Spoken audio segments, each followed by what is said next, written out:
Hey kids, so we have probably, if you've been working with me, you've probably learned a lot about openings and what we're trying to accomplish in the openings. So you may want to pause real quick and say, okay, what were the 3 goals to opening before I tell them to you? Okay, all right, so did you figure it out? Do you remember? So the goals are to control the center, develop the pieces, and protect the king. That's what you're trying to accomplish in the early stage of the game. Get control of the center, because if you control the center, you control the board. If you have your pieces developed, you have your whole army to fight with. And so it's going to give you more control, it's going to give you better chances to attack your opponent's king. And if your king is safe, then it takes away your opponent's chances to attack your king. So that's really what you're trying to accomplish with the first 8 to 10 moves of the game. One of the most fun things to do with an opening, though, is to set traps. Now, the traps aren't usually a good way to play, but I have seen these traps used very effectively. And so I'm going to show you some of my favorite traps that I have seen every one of these show up in a game, and it's so much fun to surprise your opponent with. So if you're watching the video, you should use this against some people that aren't watching, okay? So we're going to start with one that's been around for a long time. The first time I saw it happen, it was actually my son was playing a warm-up game against a kid, and this kid did it to my son, and it was, whoa, that was cool. So this game starts like a normal game, putting a pawn in the center, trying to control the center, and starting to develop pieces. All right, so this looks very normal. This is a very typical opening. And then if you move bishop to c4 right here, so right now what we have is what's called the Italian game, all right? This is a very common opening. Everything is normal right here. But here's where black can set a trap. Now, it's not going to work out for you well if you're black and your opponent knows about this trap. But if they don't, there's some sneaky stuff about to happen. So right now we've got this knight protecting the pawn. White is developing pieces. Black's next move should be to develop pieces. It should be to move another piece, like maybe get the bishop out off the f8 square, or bring the knight out and counterattack the e4 pawn. But this next move looks like a mistake. Knight to d4. Okay, wait a second. That knight had a job, though. That knight was protecting the pawn, right? So that looks like a free pawn. Now, if you're playing as white, the right thing to do here is to take the knight. Don't take the free pawn, okay? But here's what happened when you take the free pawn. Okay, now take a look at this. You've got the knight and the bishop both pointed at the f7 square. It looks like white is set up to attack the king, set up to try to maybe attack the rook and the queen with the knight. If white can get its queen in the game, it is set. But here comes black with, again, what looks like a bad move. Okay, black moves out here to attack the knight, right? But can't the knight just take f7 and fork the rook and the queen? Oh, well, there's the trap. If you take that, the game is basically over and black is going to win. Watch this next move. Black says, "Oh, I wasn't actually paying attention to your knight. That was just a trick. I'm going to take this g2 pawn." Uh-oh. If black takes the rook, that's checkmate. The knight is guarding the square here, so black doesn't, or it's not necessarily checkmate. White's bishop can come in, but still, that looks really bad. So white wants to save the rook and moves the rook over. Black's not done yet. Now that king is bottled up. Black takes the pawn, puts the white king in check. The king has no place to escape. And so remember, when you're in check, you've got 3 things you can do. CPR, capture, protect, or run away. There are no pieces that can capture this queen. The king has no safe square to run away to, so he has to protect. But he only has 2 pieces he can protect with. He can protect with the bishop or the queen. Well, if you protect with the queen, then the knight's just going to take the queen. So it seems like the best move would be to protect with the bishop, but now we have a tactic called a pin. That bishop is pinned to the king. The bishop is not allowed to move, because if it moves, the queen, that leaves the king in check. That means the knight can come over to e3, and it is checkmate. This is a smother mate. One of the coolest types of mates is smother mate. The king is completely surrounded by his own pieces. The bishop can't capture the knight because that would leave the king in check. So this is a nasty, nasty trap. And the game is over very, very quickly. Look, black hasn't even moved most of his pieces. Moved 2 pawns. No, just 1 pawn. The other pawn got captured. Moved a pawn, a queen, and a knight. And that's it. Won the game with just those 3 pieces. Okay, so that one's really nasty. Starts as the Italian game, but then black blunders by moving the knight to d4.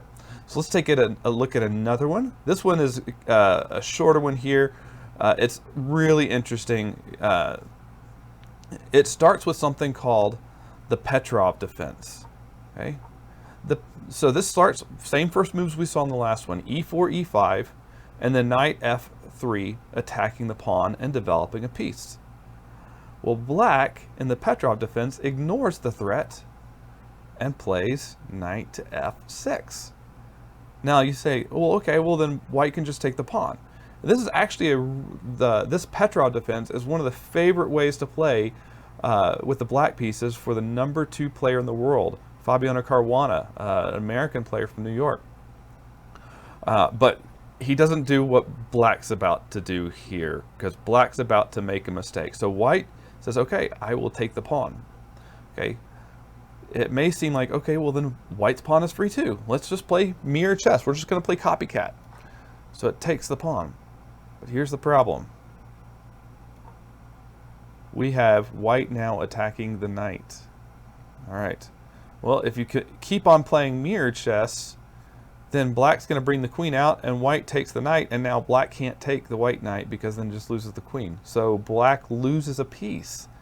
And so hopefully you'd see, oh, I can't keep playing mirror chess now. I've got to do something different. Well, the common thing for black is to bring his knight back to one of the squares, maybe the original square. But that runs into a problem because we now have what is called an X-ray attack. That's a tactic where the queen is attacking the king through another piece. So we can use a tactic called a revealed attack. We can put this knight anywhere we want and it's going to be safe because the black king is in check. So I look, where is the most dangerous place to put this knight? And the answer is over on c6.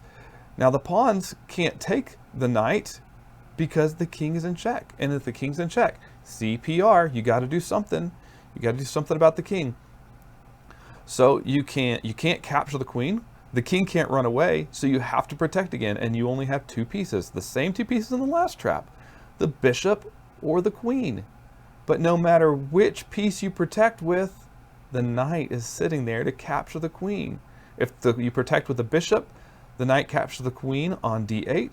If you protect with the queen, the knight captures the queen on d7, just like that.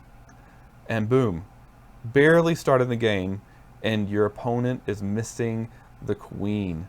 It is really hard to win a game if you don't have a queen and your opponent does have a queen.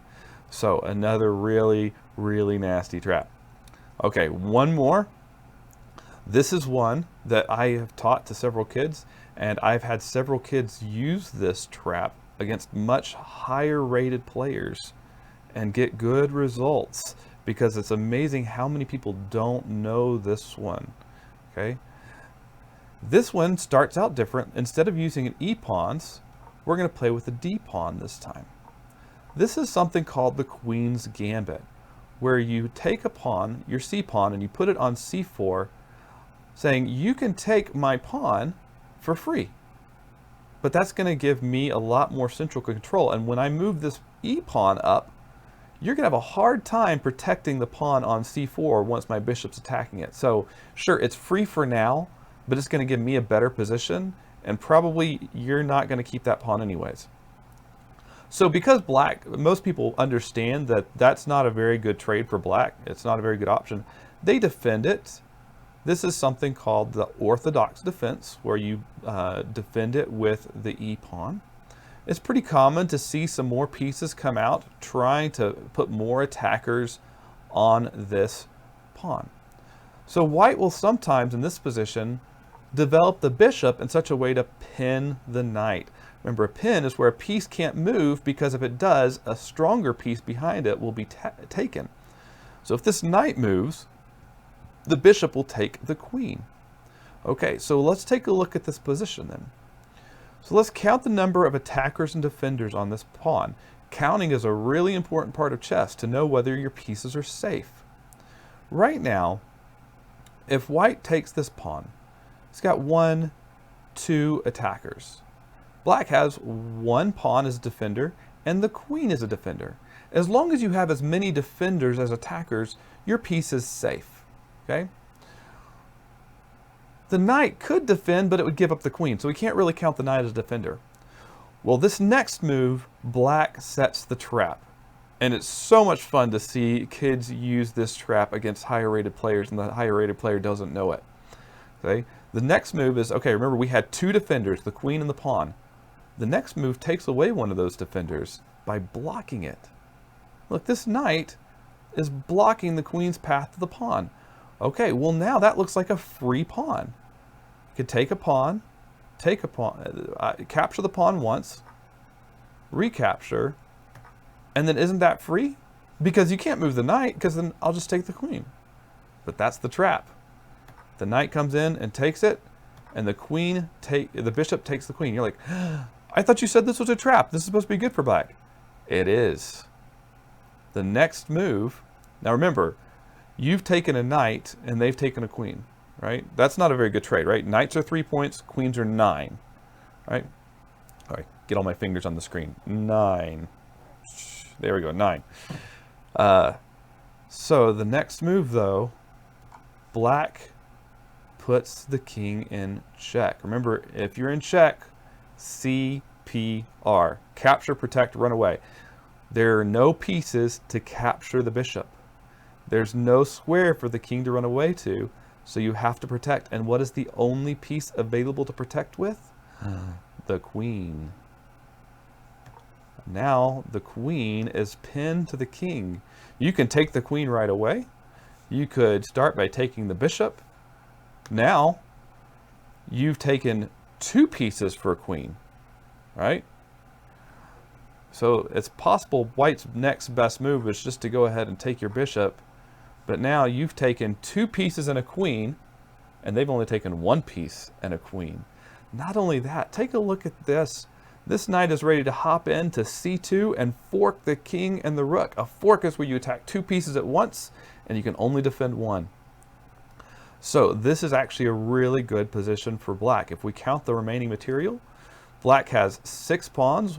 1, 2, 3, 4, 5, 6.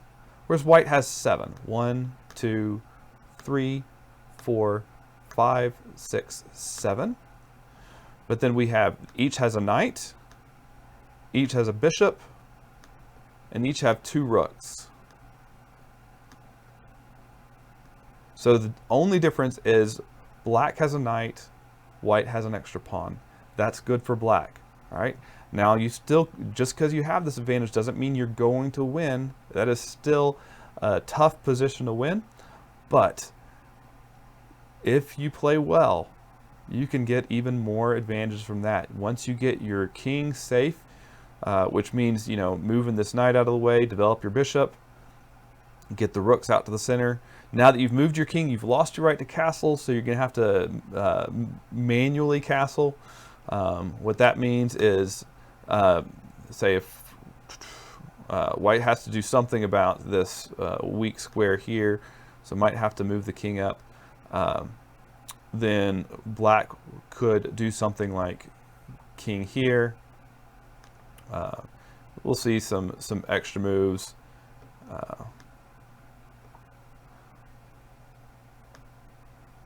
And then black can get his rook over and allow his king to escape back behind.